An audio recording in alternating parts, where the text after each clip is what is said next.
They say you never forget your first.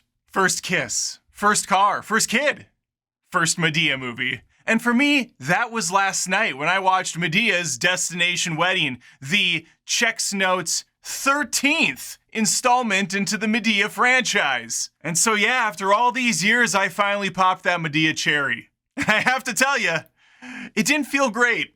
In fact, that's an understatement. This new film is terrible. And I will gladly tell you why, but if you wouldn't mind, before I do so, hitting the subscribe to Adam Does Movies on YouTube. I'm also on Spotify, Apple Podcast. You can follow me and get some shorts on TikTok and Instagram. I'm all over the place.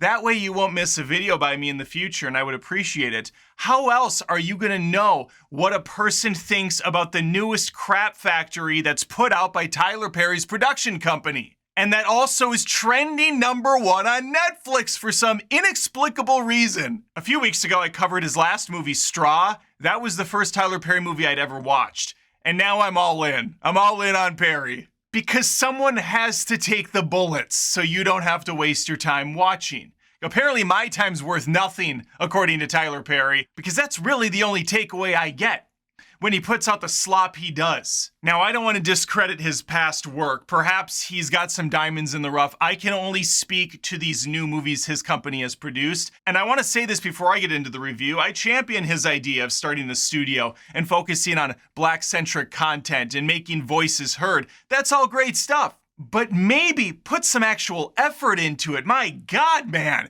Spend more than an afternoon on a script. Spend more than a couple $1,000s on the production because this movie looks like ass. And the dialogue is atrocious. So let's get into it. Right out of the gates, in case I haven't made it Billy crystal clear, this movie's not worth watching. And even though I am certainly not the voice for the Madea fan base, I would imagine even for the mad heads out there, this is a disappointment. Upon finishing this hour and 40-minute PG-13 abomination, I did actually check out the first film that Tyler Perry was in this franchise, which isn't even technically a Madea movie, but it is the one that kickstarted this phenomenon, and that's Diary of a Mad Black Woman. I didn't watch the whole movie, I just wanted to get an idea of where we started and where we got to. Because I couldn't imagine the quality of the first one being as bad as where we're at now, and I was right. The first movie, again, did not watch all of it. I gave it like 20 minutes just because I wanted to get to this review, but I wanted to be able to compare and contrast the differences.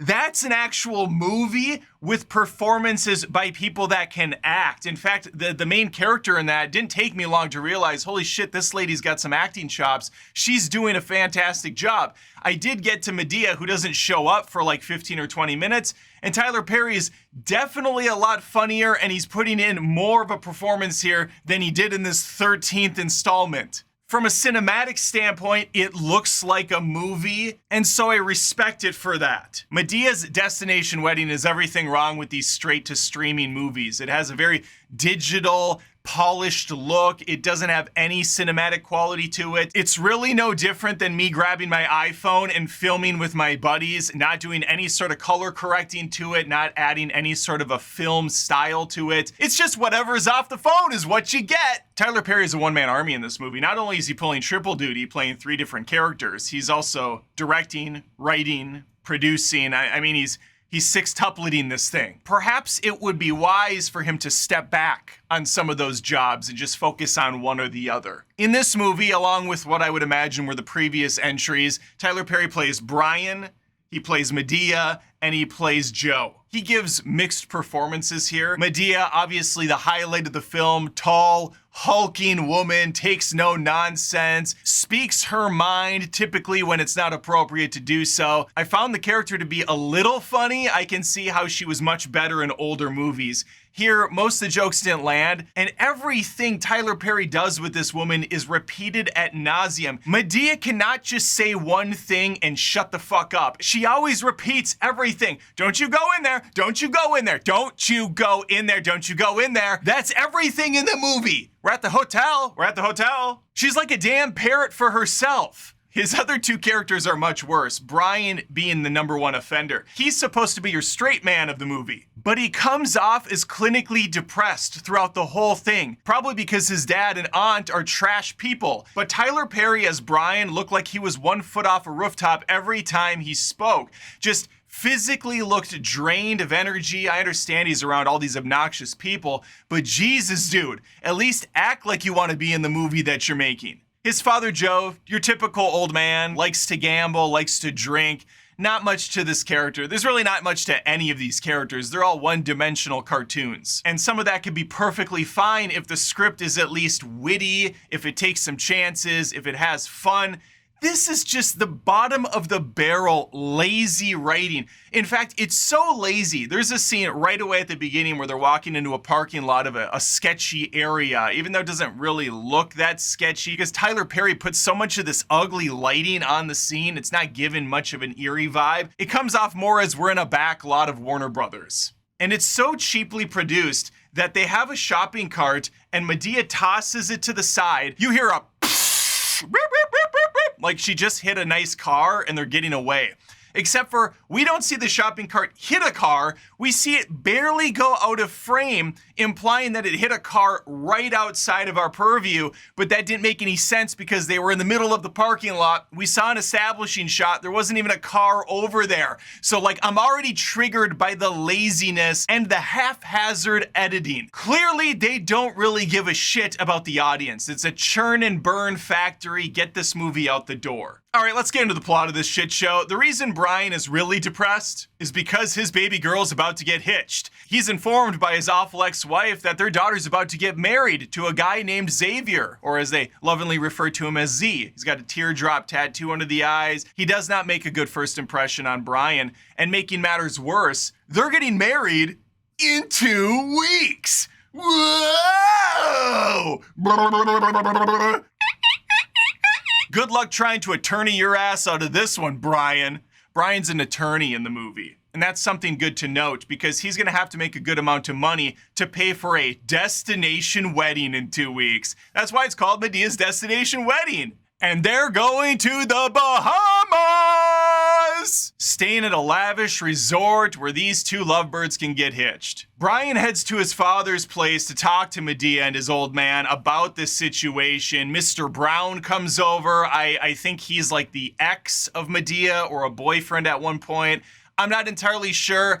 Again, this is my first foray into the Madea franchise, so it's all very fresh to me. There's also another sassy, stereotypical heavy black woman there. I liked her. They all go around the room talking about how much Brian sucks for the next 10 or so minutes, but really, it's gonna be an extended hour and a half of them saying how much Brian sucks in this movie. No wonder it looks like Tyler Perry wants to die throughout this film, except he wrote it. So why did you tear yourself down so much? Why do you make Brian this punching bag that everyone hates? And playful ribbing is fine amongst family members and friends, but my God, this guy doesn't get a chance to breathe. They're all just bashing the shit out of him. These people are terrible. And he's not doing anything to deserve it. He's just sitting here going like, 2 weeks, that's like not much time. I just met this guy and now I'm gonna have to pony up tens of thousands of dollars. Even though the ex-wife stops by, apparently she has a history with this family, probably like a Cruella de Vil sort of situation, does a lot of bad things, but this time she's doing something good for once, or so she claims. She doesn't waste any time also knocking Brian down about 3 pegs, saying he's too poor to afford this wedding, even though he doesn't even want his daughter getting married because this Z character seems like a douchebag. So she's like, yeah, Brian's a loser. He can't afford this. My husband can pay for this whole thing. Brian then jumps in and decides in his infinite wisdom that he's gonna pony up for all of it. Because of course he is. Why wouldn't he? Why wouldn't he fund a lavish expedition to the Bahamas to watch his daughter get married off to a guy he's just meeting for the first time and can't stand? What?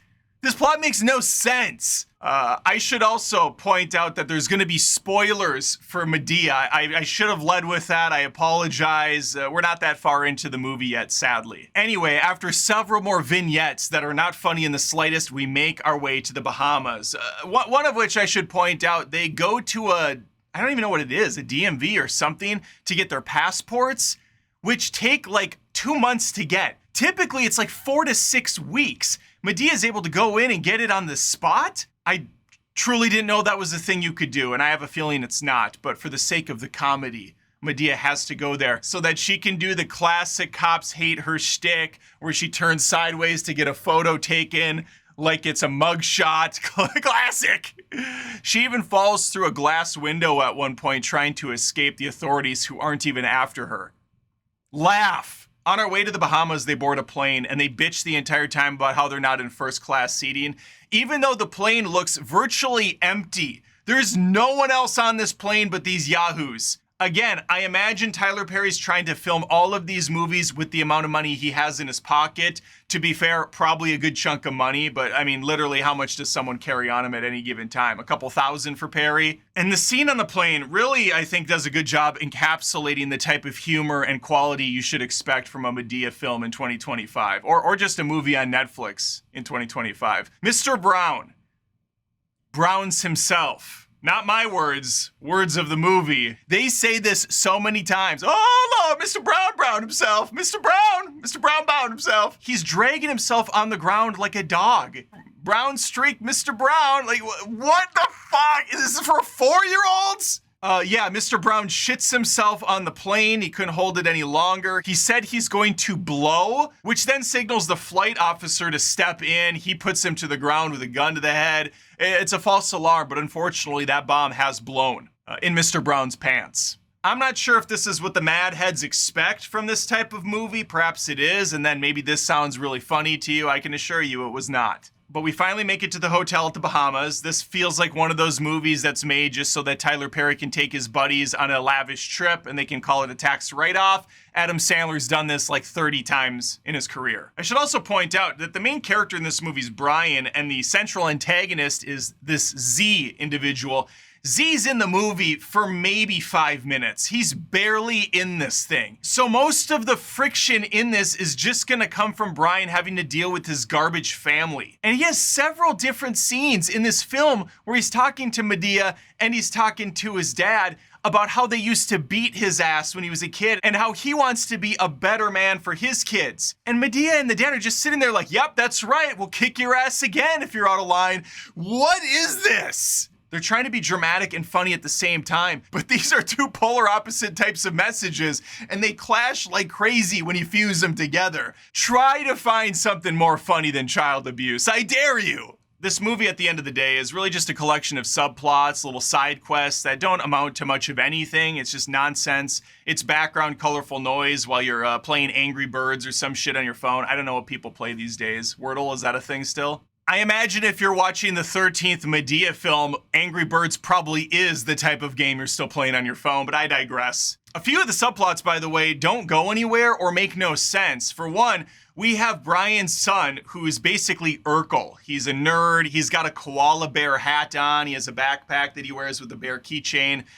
This is the entire joke, just that he accessorizes a little bizarrely, he's a little different. But then halfway through, that's just completely done. He just looks normal. It's basically when Urkel becomes Stefan in the later seasons of Family Matters. That's what happens to this kid. Nothing gets addressed or acknowledged there. Then we have Brian's daughter, Boobs McGee. I don't know her name, but my God, she has a beautiful rack, and she shows the shit out of this thing throughout the entire movie. That's her entire character development. She seems to like her dad, but they have no chemistry. They never really sit down and have a good conversation together. There's no heart-to-heart bonding. We are a far cry from something like Father of the Bride. There's another subplot with old man Joe Simmons who's hid in the casino.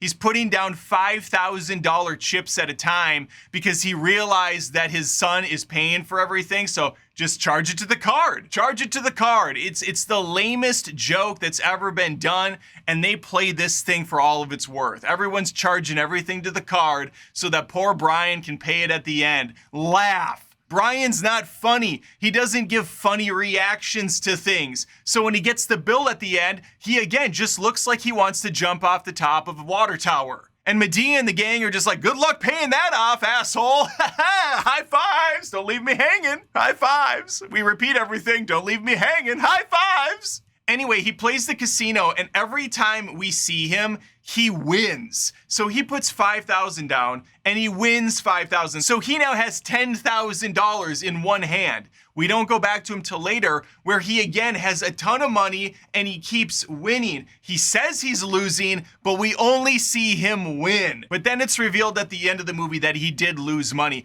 It makes no sense and it goes nowhere interesting. And I know, I'm thinking way too hard about a Madea film. That much is clear. That's like really dissecting an Ernest P. Worrell movie, I understand. And we should take a moment to fictitiously pour one out for Jim Varney. But even from a surface level, this movie is awful. It's never really funny. The story's tone deaf. Visually, it does nothing interesting. The music, barely present. I mean, everything is on a budget with this. And I honestly, within my heart of hearts, believe I am one of the only people that watched this film from beginning to end on Netflix and wasn't on my phone, computer, doing the dishes, folding laundry, talking to someone else in the other room. Like, I sat and actually watched this garbage. So if you're gonna come in my comments and say some dumb fucking shit, like, this movie wasn't for you, which is my favorite, by the way. This movie wasn't for you. You're not the audience. Who the hell is? People that like insulting, one-dimensional, lazy comedies with no effort put in? You're right. Actually, you're right. I am not the audience for this. I want a little bit respect thrown my way as a viewer. I want a little bit of care and time put into the comedy. Because believe it or not, I do actually value my time on Earth, so sitting and watching an almost 2-hour Madea movie was probably not the best use of it.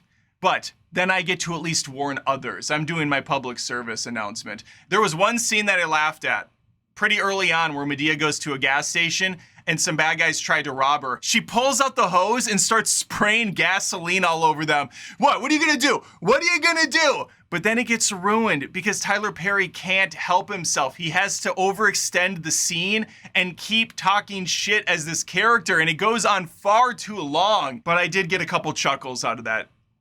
So there you go. We'll end on a positive. Oh, and if you were wondering how this movie ended, it ends in a flash. Everything works out great. It turns out Z was actually a good dude. The ex-wife did have an angle. She wanted them to get married so fast so that she could take their money that her husband, who is divorcing her, was gonna leave them. Brian has a fart-to-fart with Z in the hotel room. Everything works out. And I hope this video worked out for you. Please think of subbing to the show Adam Does Movies on YouTube, Spotify, Apple Podcast. You can like the video. You can comment your thoughts on this entire fiasco that is the Madea universe. I'm also on TikTok. I'm also on Instagram. And if you love the show, if you've been watching it for a long time, maybe think about becoming a patron over at patreon.com/AdamDoesMovies. There are tons of exclusive videos over there. All right, take care. Oh! I just browned myself. Laugh.